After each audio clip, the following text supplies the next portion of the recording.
came out. Best lesson or thing you picked up from Miss Dolly? I think you answered that already. So siguro yung reaction mo na lang from the fans na natuwa sila sobra when the teaser trailer The came out. teaser, okay. For the teaser, nasa Bali ako nung nirelease yun.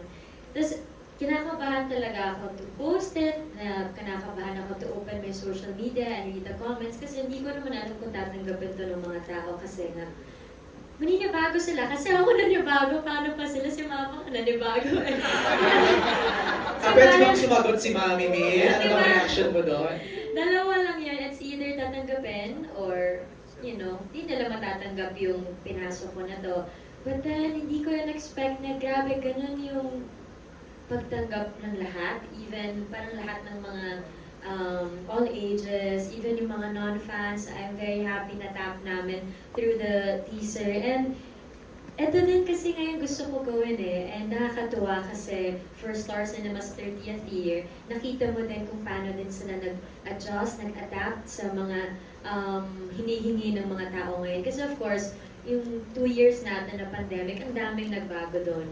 Ang hirap na palabasin sila ulit para manood ka ng sine, magbayad ka na ganito, at bigyan mo kami ng 2 oras. So, we really needed a good material para bigyan ng oras ng mga tao. So, nung nalabas na yung teaser, parang hindi ko expect na ganun yung reaction nila. But then, siguro more of, kung na-pressure ako, mas na-excite ako kasi confident ako sa material namin.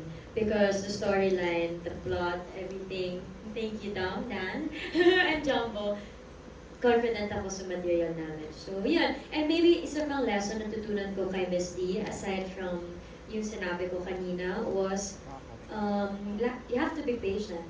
Na lahat talaga has its own time, in God's perfect time.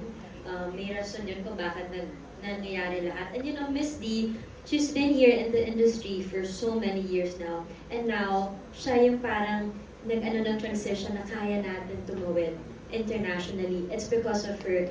Ngayon nangyayari sa kanya. So sa lahat, you know, just have to wait and be patient because we all have our time. It's and her now time. it's her time. It's her the spotlight is on her, And again, we have to emphasize Cinemalaya 2023 Best Best Supporting Supporting Actress. Miss Dolly D. Thank you. All right, next question is gonna come from Robbie Domingo. Hi, Robbie.